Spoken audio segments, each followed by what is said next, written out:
Good afternoon.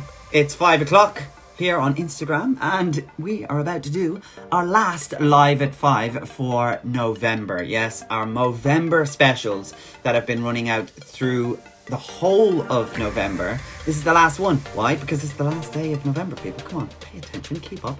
I am, of course, going to bring you another guest here today, so I'm really excited. I'm going to bring Chris on very shortly, but I just want to point out that if you've been growing a Mo, or if you're following anybody, or you know anybody that has grown a Movember Mo this month, then now is the time to pull out those pennies out of your pocket and donate to them. There is a link below if you want to follow that one. I'll happily take your Movember donation, but of course everybody who is growing one I'm sure has one, so please reach out to them and make sure you donate. Last week we had Ross on, who was a solicitor and a Mo bro himself, has raised so much money by doing daily swims. What have you been doing? Let me know what you're up to. But let's get on with it. Let's start the chat. Let's have a little chin wag with Chris. Now, I've been following Chris for quite a while. We've connected online. We have a little chat every now and then, but again, we've never really met, which I love about Instagram. I love about coaching the man, and I'm sure Chris does as well. So let's get Chris in. Chris, I am going to invite you in. Here we go. Buttons to your side, and then come in and join me, and we'll have a little chat.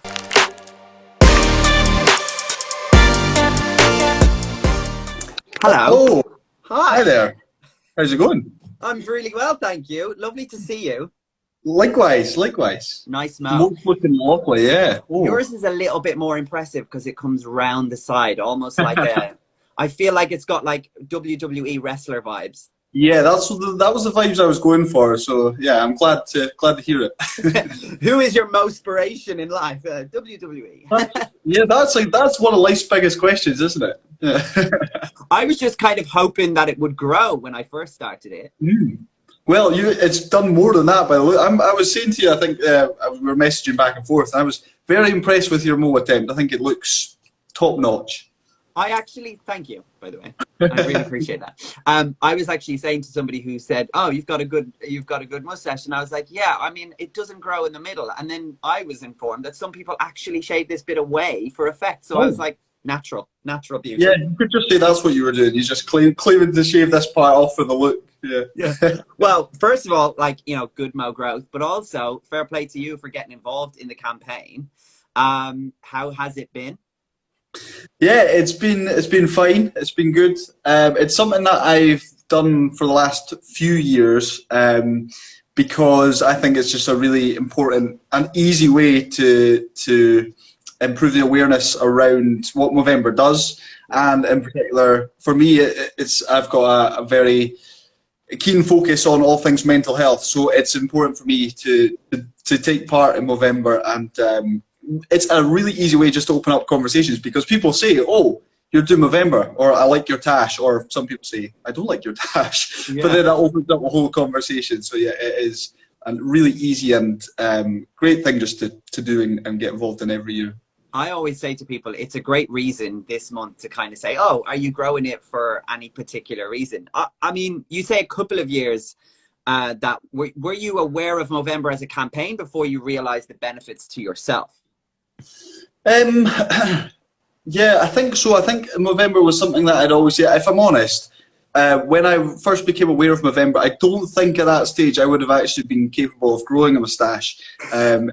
It would have been pretty faint and pretty hard to see, but yeah, it was something. I must have been probably about 4 years ago was the first time I really decided, right, I'm going to commit to this. I'm going to go for the tash and get involved with Movember.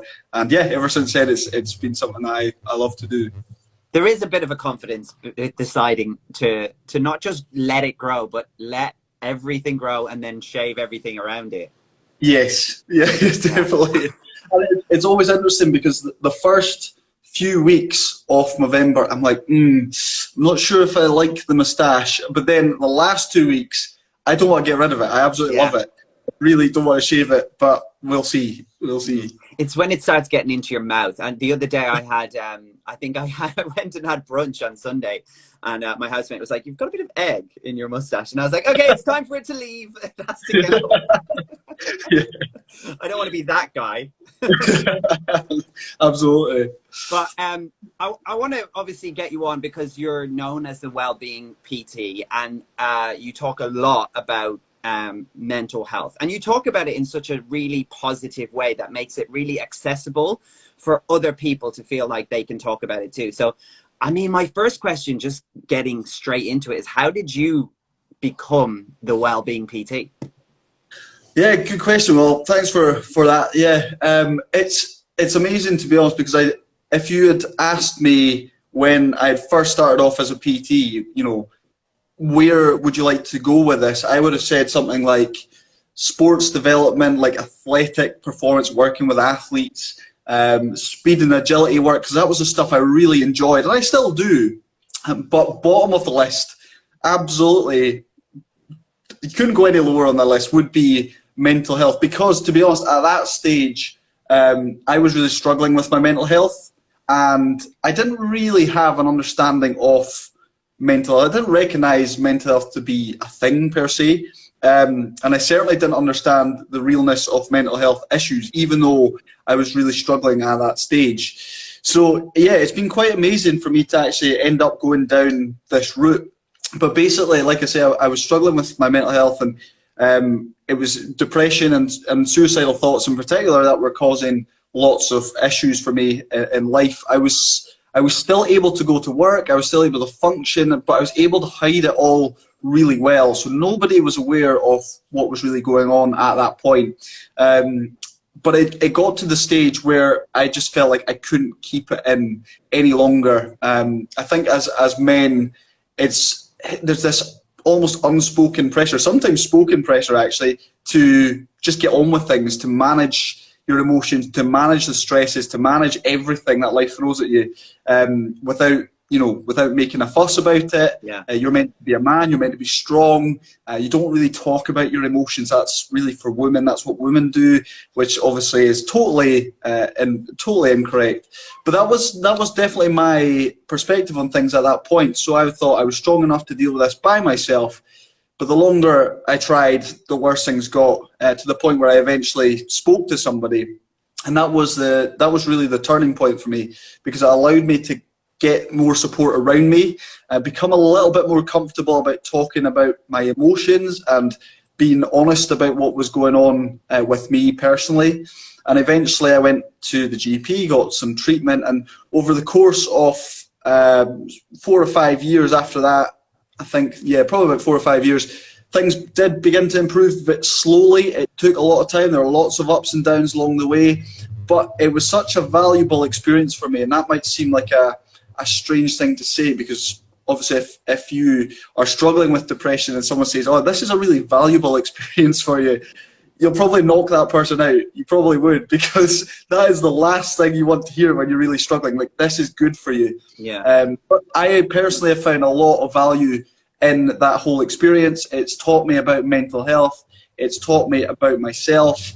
And really that gave me a passion for helping or working with people who have issues with their mental health, not necessarily mental health disorders, but those who are struggling with their mental health, trying to deal with stress. And I also saw within the fitness industry that there's a lot of emphasis on the physical side of things, understandably, because it's, people want to lose weight, people want to look better and feel better, but there's not a lot of emphasis on the benefits of exercise on your mental health. And because there are, there's a huge amount of benefits huge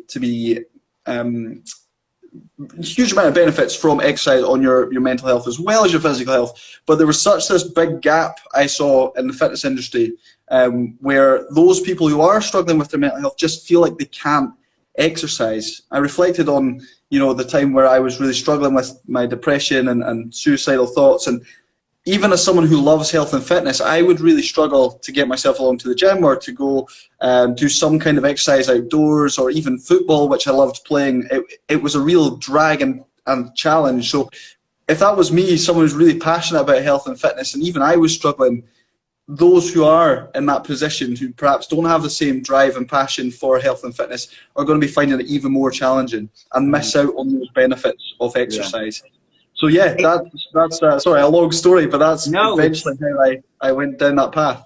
I really appreciate you sharing that. Like, I mean, it's not very often that, and it's so refreshing. And there are so many stories out there where people have talked about going through that adversity that you describe, and especially having experience with suicidal thoughts, and then being able to kind of come back and reflect on them as being a positive experience in your life. I mean, when you were talking about like going to the gym and this world of growing up, I kind of felt like, was it a bit more toxic masculinity of feeling like you just have to man up? Yeah, there is a lot of that, and it's, you know, it's something I kind of mentioned. It is kind of unspoken, that unspoken pressure, and the idea that we are all, as men, we should be strong, and for some reason, speaking out and getting help and taking these positive steps is seen as being fragile and weak, and it undoubtedly discourages a lot of people to stay silent and to stay in that place, and prevents them from taking that positive step forward. And it's one of my big goals in particular with the work and social media in particular is I might not necessarily outrightly mention men, but a lot of the content that I put out, I do try, and it is a lot actually based off my own experience. Like, I'm talking to myself when I was really struggling and had these misconceptions about mental health, and felt that pressure to be quiet and, you know, get on with life. So yeah, it is a real passion for me to try and encourage men in particular to be more open and to talk about the things that are going on in life before, you know, things can actually get worse, type thing. Yeah. So. I like that you do that, because I mean, similarly, what I put out into the world, especially on Coaching the Man's social media, is always based largely on that the quote, which is be who you needed when you were younger. And I always try and put posts out going, okay, if I was feeling rejected, or if I was feeling low, or if I was feeling a little bit unconfident in a particular area, what would I want to see? And I have to realize the content that I follow that inspires me, not everybody follows it. So it's about, you know, learning it and passing it on. Like, you know, this knowledge is not for you to keep, it's for you to share. And I think that's definitely comes across from what you share anyway. But it's nice to know that it's for you as much as it's for the people that follow you. Yeah, absolutely. And like, again, if I reflect back to when I started as a PT, if you told me, you know, in 5 years' time you'll be sharing your story and you'll be reflecting on these times and using them as positive in a positive way to try and help others, again, I would have, you know, not have believed that at all. So it is amazing how quickly things can change, and, you know, sharing my story has been a really beneficial thing, not just from a business point of view, but also for and reaching out to other people, but personally as well. There's lots of value in that for sure. Yeah, well, I for one am very grateful that you're here to share your story. I mean, it's interesting to hear anybody who's gone through a period of, like, that required them to be quite resilient, a period of real struggle, or any kind of adversity, whether you're physically ill or mentally ill. There's always it's always really great to see when someone kind of comes into what I would consider that post-traumatic growth. Like you come out the other side and you've got that element of perspective in order to not just help yourself be better, but help other people. And I think you decided to turn around and help other people, which is extremely admirable. Thanks, I appreciate that. That's really kind. And, you know, if it encourages more people to do the same and share their story and experience the benefits of doing that, and passing, like you say, pass on what they've experienced and learn from that tough experience, and that's great. That's really all I hope for. Yeah. If my hair wasn't a mess, I'd take my hat off to you. Was there one person or one moment specifically that you feel was the turning point for you? Yeah, there was actually. That's a really good question, and one that I was reflecting on quite recently with a friend, and I was working at a health and fitness club, and I enjoyed my job as a PT. However, I found there was a lot of kind of challenges in the background, and I wasn't really enjoying that side of things. So I decided I want a little break. So at the age, I think I was 24 24 at that point, I decided to go away to work abroad. So I worked over in America and and Canada as well. Just doing something slightly different. I was doing football coaching for just a short 3-month period. But it wasn't, I want to say, like, it wasn't the experience of being in another country that changed things for me or gave me a fresh perspective on things. It was actually the fact that when we were working, we were put up in homes of parents of children. So the children that would come along to the camps, some of the parents would host the coaches. And as a result, excuse me, they would expect you to interact with them as a family, so interact with the parents and also interact with the kids. And one of the real issues I was having with my mental health and my depression in particular was I was so isolated. So I would go to work in the morning, I would come back late, and the first thing I would do would go straight to bed, and I wouldn't interact with my flatmate. I would be so wiped out that I felt like I couldn't do anything apart from lie in bed. But because I was abroad and there was this expectation to interact with the family, and also there were other coaches staying there too, so I felt more like I kind of had to socialize, and I couldn't go and hide away in the comfort of my own room. And although I didn't really like that, and there were many times initially where I just really wanted to go away and hide, that was actually really good. Just having more social connection and social interaction with other people was really beneficial. I can't really describe how influential that was in kind of my recovery, because I came back actually realizing that, you know, isolation isn't good for me. At that stage, I thought that's what I need. I need to be by myself just now. I need space. I need just to lie here. I can't do anything else. And I was limiting myself to a certain degree, believing that, you know, I was too tired to interact with people. I was too tired to go for a walk. I was too tired to make myself food. But if I really put my mind to it and pushed through, the whole experience showed me that I could actually do that. I did have the energy. If I really dug in deep, I could go ahead and I could take these positive steps. So yeah, the social interaction part was huge, becoming more connected, and broke me out of that isolation. But it also showed me that I could actually do this. I could take these positive steps forward and try and improve my situation.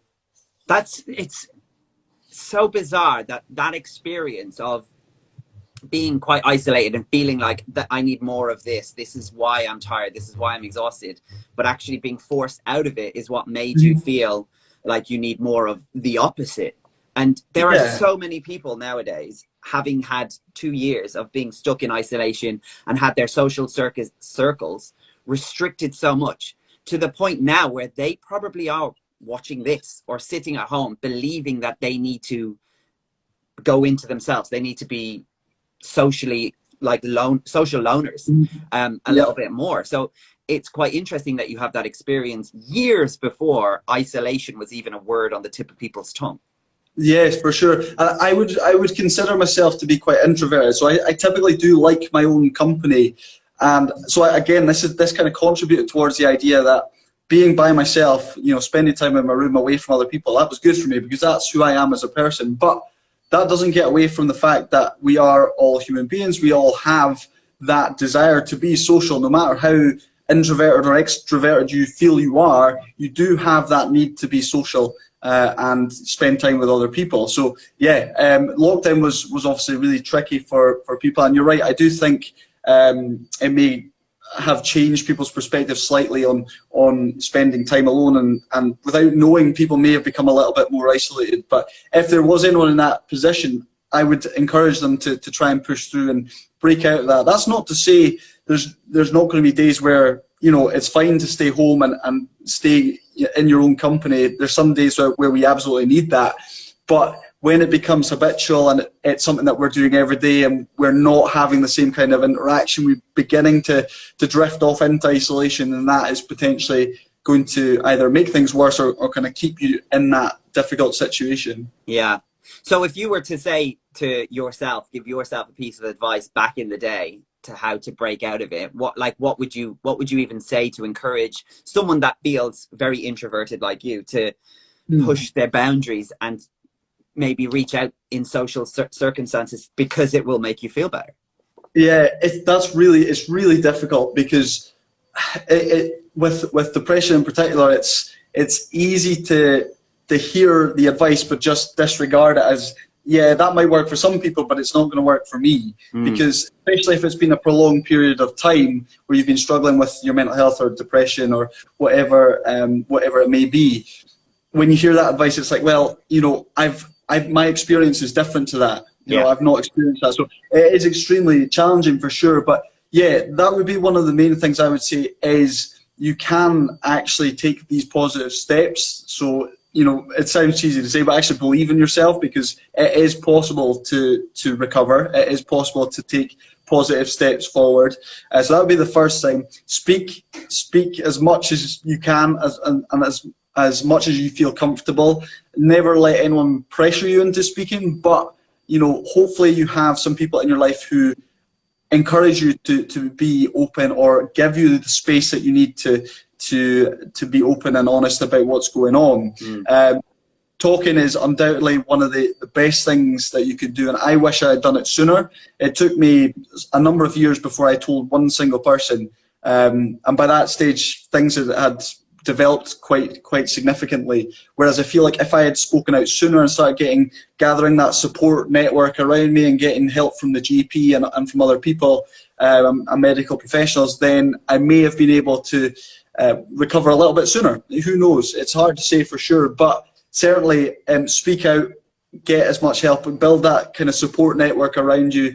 Who is it that you're going to call at 1 a.m. when you're feeling horrendous? Who is that person? If you don't have that person, then look around, see if you can find someone, establish that relationship. It is very hard, I know, when you're really struggling, but going back to what we're saying, you can do that. You can do it. You feel like you can't, but you know, if you put your mind to it, it's going to take a lot of effort. It's going to feel extremely difficult, but you can definitely do it.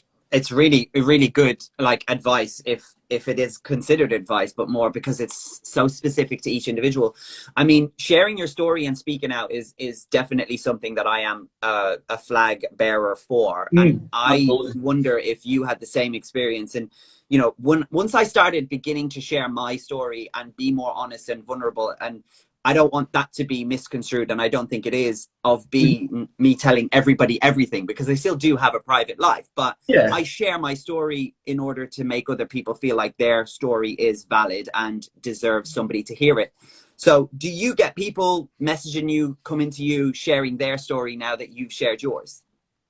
Yeah, I do. I receive messages occasionally from people basically just saying, you know, well, I get a few messages, firstly just thanking me for sharing, because it has given people that platform to go away and, you know, speak to other people about it or go and get help.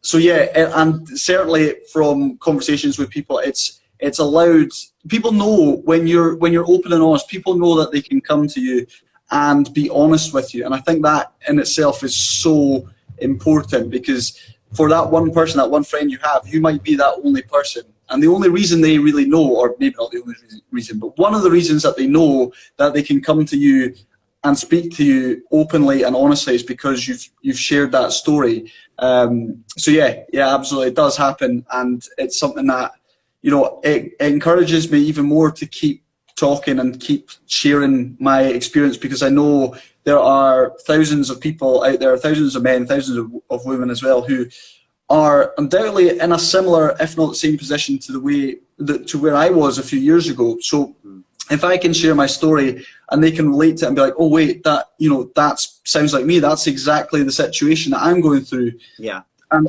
that then encourages them to take positive steps forward, then, you know, that's amazing. What do you think is the biggest tip that anybody can do to manage their well-being on a daily basis?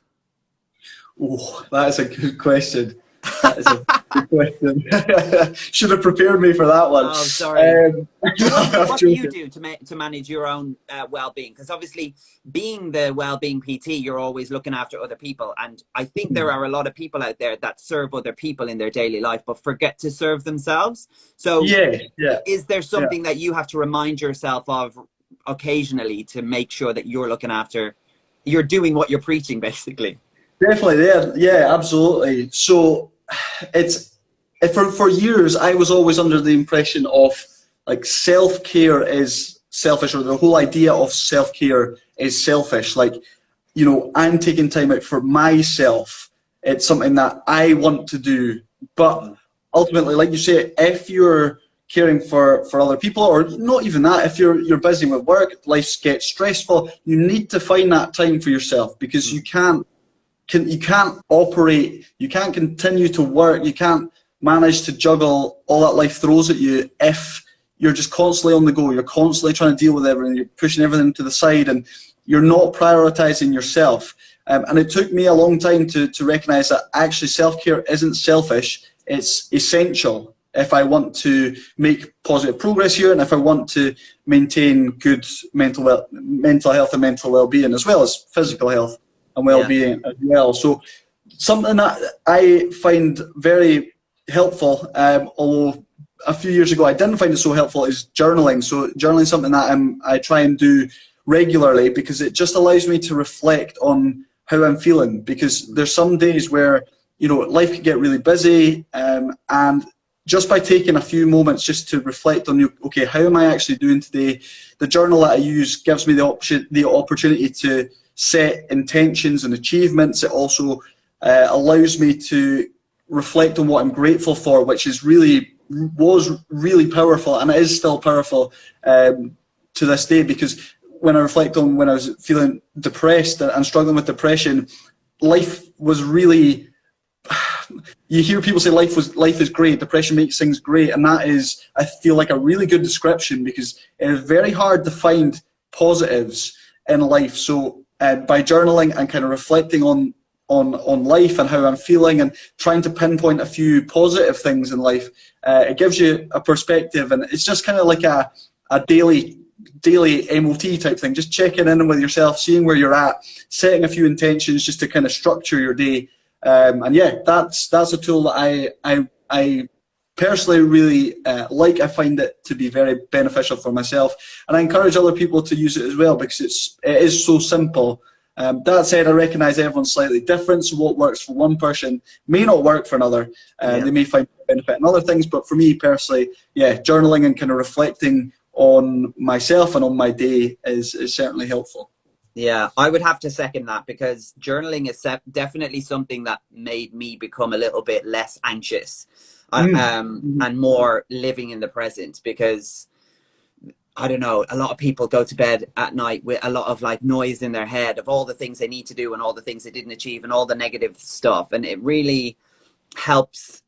When I started doing it at nighttime, and I literally just, somebody bought me a diary, a work diary, and I wasn't even busy enough to be filling a whole page of like appointments in the diary. So I started just writing down like gratitude things. So I made a pact with myself to just write 3 things down that I was grateful for that day. And sometimes it was just the literal food that I ate that day that I was just grateful for. And it just acknowledging that, even so simple on the days when you can't really think of anything big or grand, it's really powerful. Like, and I recommend it a lot, especially if I'm working with a new client. I'll always ask the question, have you journaled? Do you ever journal? And you know, whether somebody journaled before and dropped it and now is feeling a little bit like they need to pick it up again, or whether they've never done it. What journal do you use? I use the Mind journal. That's what I use as well. Yeah. It's great. It is really good. It is excellent, because it's also got those prompts as well. So it gives you like a prompt, and you'll know this, but it gives you that kind of question that allows you kind of to reflect on things. So you know, like what's home to you, or I'm trying to think ones off the top of my head. Your friends, you know, what's your friends mean to you, etc., etc. So it really stimulates thoughts, and you know, just spending a little bit of time reflecting those things can, like I say, be really, really valuable. For sure. One of the prompts that stuck out for me the most, and it was a real turning point. I never even expected it, because you get to the point of journaling where you're sitting down, you're like, oh, okay, and sometimes you're like, oh, not this again. But like, you just go through the motions some days. Then other times you're just like completely blown out, like by what is actually happening. And I remember there was a prompt on mine, and I've spoken about it in an article I did this week, which was, who do you need to forgive? And I remember sitting there writing and feeling really proud of myself as I dragged the pen across the page going, yeah, I forgive this person for wronging me. And it felt like it just felt disgusting. Yeah. And then when I turned it on myself and I was like, okay, what do I need to forgive myself for? That was a real moment in like the journaling process. Nice. Yeah, absolutely. And yeah, it gives you a new perspective on things for sure. Yeah, absolutely. Yeah, I love that you use that one. And to be honest, I dip in and out of that one sometimes if I'm just a little bit locked, but other times I'm just writing in a normal like journal. Yeah, blank notebook. Yeah, that's it. Something flexible that you can just shove in a bag when you're traveling. Yeah, definitely. It does a trick. I love that. Do you read any books? Last week we were talking about the man's search for meaning, which Ross said was really integral to his recovery from depression. What have you read anything? So I would say for me, so my background is I did sport and exercise science at university. So I like learning about science behind things. So I don't have anything really apart from like textbooks and things that I would always kind of refer back to that I could actually recommend to people. But yeah. But is there a book that you refer to quite a lot? Not really. The latest book I read was actually on cognitive behavioral therapy. It was by an author called Craig Huffman, which was really interesting. Again, it's not something that I use with clients. Obviously, that's only really for mental health professionals. But I just like learning and educating myself on these types of things, so I get a better understanding of the things that therapists might use and the reasons for doing so. But yeah. No, I've read quite a bit. I don't think the one I have is not by Craig. It's by a guy called Michael, and I haven't got my glasses on, so that's all I can see on the page. But it's just over there. But yeah, no, I think it's really good, and a lot about cognitive behavior is about changing how you see things, and that's how you I guess you go on to helping your clients and do all of those things. Absolutely, yeah. I think there is a hesitancy. Well, perhaps I'm wrong, but certainly my impression of CBT is that there is perhaps a hesitancy to use tools like that or go to therapy. But there's so much benefit to be gotten there. I mean, when the way you look at it, and you've probably heard this comparison before. If you've got a physical illness or issue, obviously you go to the GP and they prescribe you treatment, whether that be antibiotics or some other type of medicine. But when we have a mental health illness, it's like, well, I'm not going to go and see the medical doctor who can deal with the mental health doctor who can help me deal with the illness through CBT. There is, I certainly feel maybe a hesitancy with that. But personally, I think there's lots to be gained from going to see a therapist, especially if the issues are quite deep rooted, and as they often are. And mental health illnesses can be really complex and challenging. So yeah, I find benefit in that for sure. There's a lot to be said about just going to somebody who is there to help you. I mean, and a lot of people will probably see that with your service, in that you can combine the ability to help somebody do physical PT stuff, but also focus it a lot on what goes on inside the mind, and how you can create that well-being awareness of that. So, that is just as powerful, and actually a real hybrid between getting coached, getting therapy, and getting a personal trainer, which a lot of people are more inclined to just sign up for personal training and then not really do anything with it. That's true, yeah. And I think you're right in what you're saying there, but I think a lot of the time with PT, there's that impression that it's like the kind of drill sergeant who's shouting at you and that sort of stuff. But realistically, like, I put a lot of work into developing, their behavior and habits out of PT sessions. It's not just that one-to-one session once per week type thing. We're obviously focusing on kind of nutritional habits, and hygiene's a big one as well for a lot of people, trying to obviously develop exercise out of training sessions. And then self-care as well is such a big thing. I think we kind of reflected on that earlier, and how it is just such an essential part of health, and something that I really encourage people to spend time doing every day if they can. I would agree with that. Yeah, it's a very rewarding job, I can imagine, when you see somebody come back with their success story.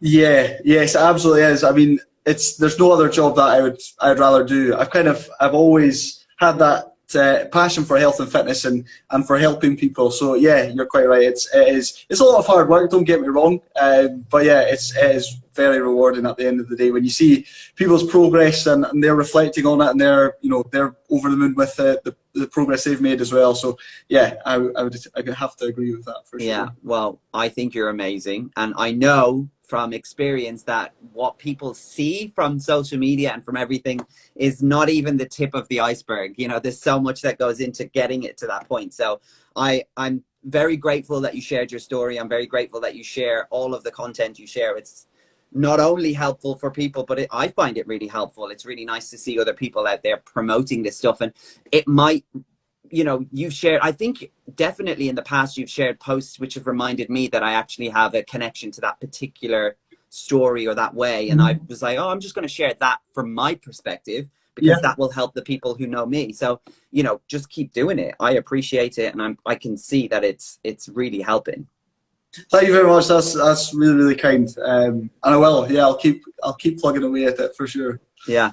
I have to ask you, because we're doing Movember. Obviously, Movember is all about mental health, but my connection to Movember is very much about testicular cancer. So I have to ask you, Chris, when is the last time you checked your balls? That is a good question. I probably wasn't expecting to be asked that question, but I'll be honest. Yeah, probably about 2 weeks ago. Oh, okay, that's good.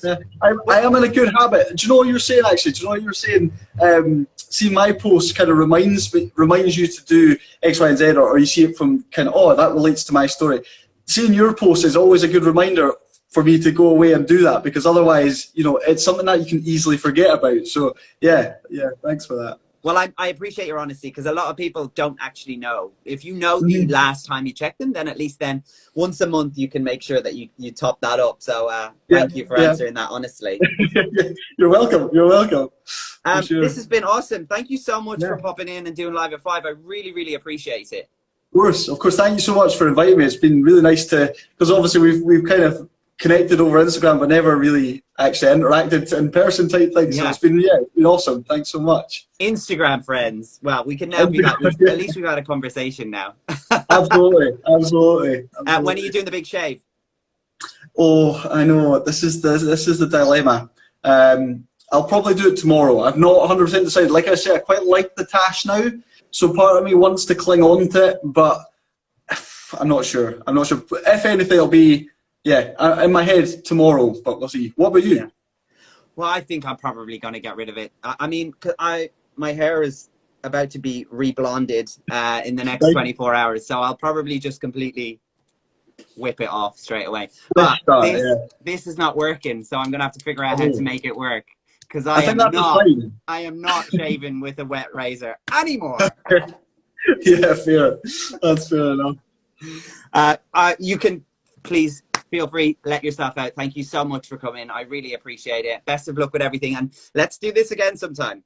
Absolutely. Thank you so much for having me. And all the best. Bye, Chris. Thank you, mate. Bye. Yeah. That was Chris Stone there on today's Live at 5, our last one. I still have one more pre-recorded with Adrian to bring you that will be coming out later this week. And that is all about prostate cancer and living with prostate cancer. But that was Chris, the Well-Being PT. Go and follow him and sponsor him and his Movember journey if you like. Or if you're looking for some well-being personal training, he is the guy to go to. His link is in his bio as well. So thank you so much to everybody who's jumped in and had a little chat with us this month. And if you've just even watched half of an episode, or you're going back to watch some of them that are all available on YouTube, please do that by checking out the links that are on my Coaching the Man page, or you can check out the Facebook. We're on Twitter and LinkedIn as well. All of the profiles, all of the socials, and YouTube is David Presents. You'll find me there. But if you search Live at 5, you should find all of the interviews from the past. That's all the Live at 5 I have for you for 2022. 2021. I will be back in 2022 with more, of course, and I cannot wait for what we have in store with Live at 5 and therefore going forward. Have a good one. Big love to you all. Look after your mind, check your balls, and take care of each other as well. Be kind to yourself, and I will see you very soon.